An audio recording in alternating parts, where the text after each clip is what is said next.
अगर आप अपनी माँ से प्यार करते हो और उनको खुश देखना चाहते हो तो चैनल को सब्सक्राइब करो, लाइक करो। बहुत ही जल्द आपको खुशखबरी मिलेगी। प्लीज वीडियो को लास्ट तक जरूर देखें। ससुर और बहू की हंसी की जंग। यह कहानी एक छोटे से गांव की है जहां एक परिवार रहता था। इस परिवार में एक ससुर, बहू और उनका बेटा यानी दामाद शामिल थे। ससुर का नाम था रामनिवास और बहू का नाम था प्रिया। दोनों का आपस में गहरा रिश्ता था, लेकिन उसमें एक अनोखी लड़ाई चलती थी, हंसी की जंग। रामनिवास एक बहुत ही शरारती व्यक्ति थे। वह हमेशा किसी न किसी तरह से बहू प्रिया को छेड़ते रहते थे, कभी मजाक करते हुए तो कभी हंसी उड़ाते हुए। उनका यह व्यवहार प्रिया को हंसी में डालने की एक अजीब सी कोशिश होती थी। लेकिन प्रिया भी पीछे नहीं रहती थी। वह कभी भी ससुर की शरारतों को गंभीरता से नहीं लेती थी। वह चुपके से उन पर अपनी मजाकिया प्रतिक्रिया देती और ससुर को मजाक उड़ाने के बजाय खुद मजाक का शिकार बना देती। इस तरह उनकी जंग हमेशा जारी रहती थी। एक दिन की बात है, ससुर रामनिवास ने प्रिया को फिर से तंग करना शुरू किया। वे कुछ इस तरह की शरारत करने लगे। प्रिया, तुम तो बड़ी स्मार्ट हो, लेकिन तुम्हारी स्माइल तो गेहूं के दाने जैसी होती है, कभी सामने देखो तो कभी पीछे। अगर तुम मुझसे ज्यादा कुछ नहीं सीख सकती तो कम से कम मेरी तरह हंसी तो सीखो। प्रिया ने मुस्कुराते हुए कहा, ससुर जी, आप तो बिल्कुल सही कह रहे हैं। आपकी हंसी ऐसी है जैसे बकरी के बच्चे का चीखना। कभी सुनने का मन करें तो वह ऐसी गूंजती है कि कान में मच्छर भी बजने लगे। रामनिवास को अपनी यह शरारत सुनकर थोड़ी देर के लिए चुप हो गए। प्रिया की प्रतिक्रिया ने उन्हें थोड़ा अचंभित कर दिया। वह समझ गए कि प्रिया अब पहले जैसी नहीं रही, उसे थोड़ा चिढ़ाना अब मुश्किल हो गया था। लेकिन रामनिवास का जिद्दी स्वभाव था। वह हार मानने वाले नहीं थे। अगले दिन उन्होंने एक नई शरारत सोच ली। प्रिया, तुम्हारी आवाज तो बहुत मीठी है, लेकिन क्या तुम मुझे यह बता सकती हो कि तुम कहाँ से सीखकर इतनी सटीक हंसी करती हो?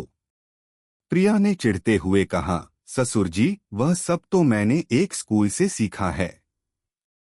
इसे कहते हैं हंसी का मास्टर क्लास। मुझे तो ऐसा लगता है कि आपको यह क्लास जरूर ज्वाइन करना चाहिए। इससे आप भी समझ पाएंगे कि कैसे एक अच्छा जोक बना सकते हैं और कैसे उसे बेझिझक अंजाम तक पहुंचा सकते हैं।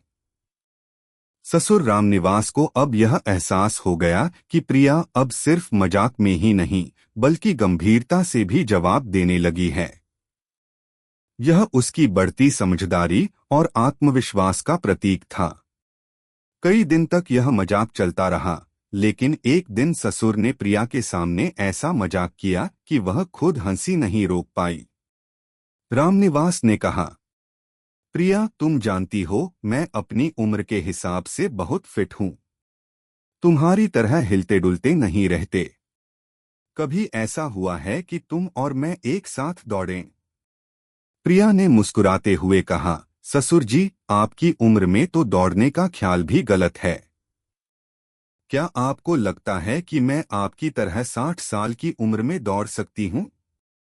रामनिवास ने झट से कहा, तो फिर क्या तुम यह कहना चाहती हो कि मैं बूढ़ा हूँ और तुम जवान? तुम्हारे दिमाग में औरतों वाली सोच घुस गई है।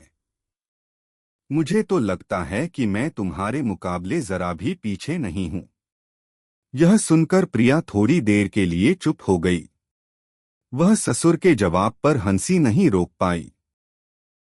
उसने तुरंत कहा, ससुर जी, अगर आप दौड़ने में जीतना चाहते हैं तो एक दिन मैं आपको जरूर हराऊंगी, बस मुझे एक शर्त माननी पड़ेगी, आपको हंसी रोकने की कोशिश करनी होगी।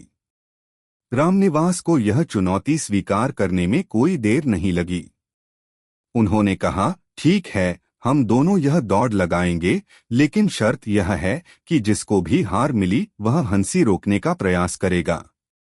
इसे ही मैं अपनी हंसी की जंग का असली हल मानता हूँ। अगले दिन सुबह सुबह रामनिवास और प्रिया दोनों तैयार हो गए। दोनों के बीच यह हंसी की जंग अब एक खेल बन चुकी थी। दौड़ शुरू हुई। रामनिवास उम्र के बावजूद तेज दौड़ रहे थे, लेकिन प्रिया भी उनसे पीछे नहीं थी। दौड़ के बीच में एक मोड़ आया और प्रिया ने अचानक से ससुर की शरारतों की हंसी सुनाई। वह जानती थी कि इस तरह ससुर को चिढ़ाकर वह उसे हरा सकती है। ससुर रामनिवास भी प्रिया की हंसी पर हंसते हुए थोड़ा थम गए, लेकिन उसी क्षण में प्रिया ने उसे और उकसाया। ससुर जी, अगर आप जीत गए तो एक दिन के लिए मुझे अपना शिक्षक बना लेना, और अगर मैं जीत गई तो आपको अपनी हंसी की शरारतों में थोड़ा संयम लाना होगा। यह शर्त सुनकर रामनिवास फिर से चुप हो गए।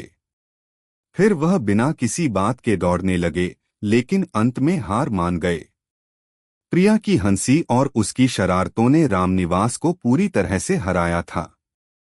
अंत में जब दौड़ खत्म हुई, प्रिया ने ससुर से कहा, अब आप मान गए न कि हंसी में भी एक ताकत होती है।